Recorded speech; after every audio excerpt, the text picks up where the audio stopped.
Hey there! If you're a leader trying to make that huge jump in your career, yeah, the one from manager to director, then you are in exactly the right place.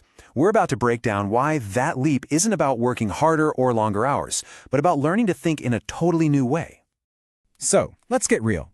You're crushing your targets, your team loves you, you've been a rock-solid manager for years. But that director title, it just seems to be dangling right out of reach. If you've ever asked yourself, what am I missing here? Why not me? Well, that's exactly what we're going to get into. And trust me, you are not alone in feeling this way. And here's the kicker, the part that sounds completely backwards at first. The very skills that made you a star employee, the ones that got you promoted to manager, they're not what's going to get you to the next level. In fact, holding on to them too tightly might just be the very thing holding you back. This is about a complete paradigm shift. So here's our game plan. First, we're going to talk about that frustrating career plateau so many managers hit. Then, we'll reframe the whole role with a new analogy.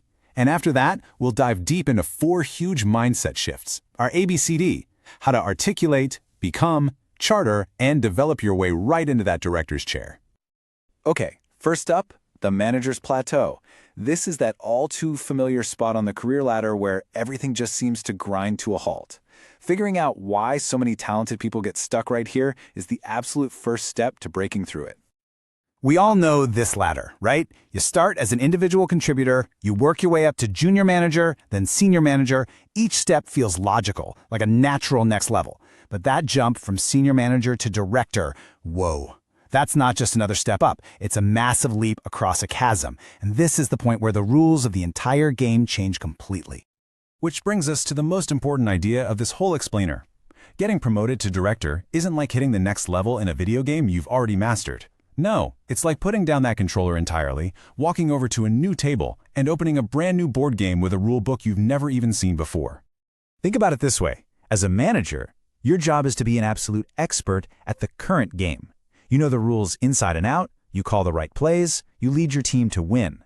But a director's job is to invent the next game. You're not just playing anymore, you're the one designing the board and writing the new strategies for the entire organization. So how in the world do you start playing this new game? Well, it all begins with our first shift, which we're calling A for articulate excellence. This is all about learning to shift your influence from the direct authority you're used to a more subtle, indirect form of leadership. See, as a manager, your authority is baked in. Your team reports to you, period. But as a director, you have to lead people across totally different departments, people who have zero obligation to listen to you.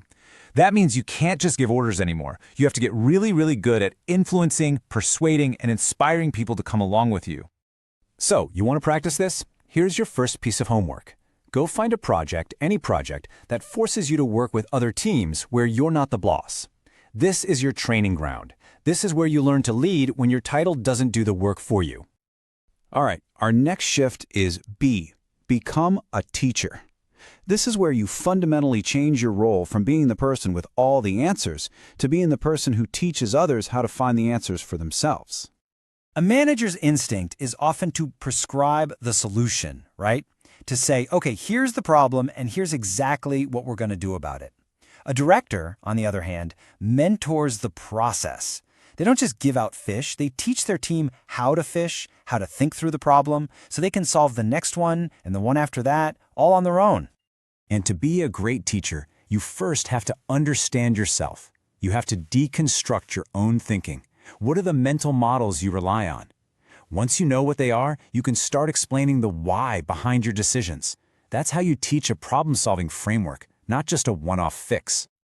Okay, on to C, charter the course. This one is all about lifting your eyes from the weeds, from the day-to-day fires, and focusing way out on the horizon, on the future strategy of the business. Managers live in the now. Their world is about implementation, managing projects, and keeping the current machine well-oiled and running smoothly. Directors, on the other hand, have to live in the next. Their main job is to look at that whole machine, find the bottlenecks, and then design the new systems and processes that will define the company's future. So you want another challenge? Here it is. Start looking beyond your team's daily tasks. Scan the entire organization and identify one major bottleneck, even if it's way outside your department, and then draft a real proposal to fix it. That is director-level thinking. And that brings us to our final and maybe the most critical shift of all. D, for develop future leaders. This is about evolving beyond just improving individual skills and taking on the much bigger responsibility of cultivating the next generation of leaders. Think of it like this. A great manager helps an individual get better at their job. It's like carefully watering a single plant. But a great director? They teach other managers how to be great leaders themselves. They're planting an entire forest. Your success is no longer measured by your own team's output. It's measured by your ability to grow other leaders. That is how you build a real legacy. So, let's put it all together. Articulating excellence, becoming a teacher, chartering the course, and developing leaders. Look, these aren't just new tasks to add to your checklist. They add up to a completely different professional identity. It means you have to stop thinking of yourself as the star player and start seeing yourself as the architect of the entire franchise. And so I'll leave you with one final question to think about. As you look at this new game board, what's the one rule from your current manager's playbook, that one instinct, that you need to let go of first? Because your answer to that, well, that's your first real move in the director's game.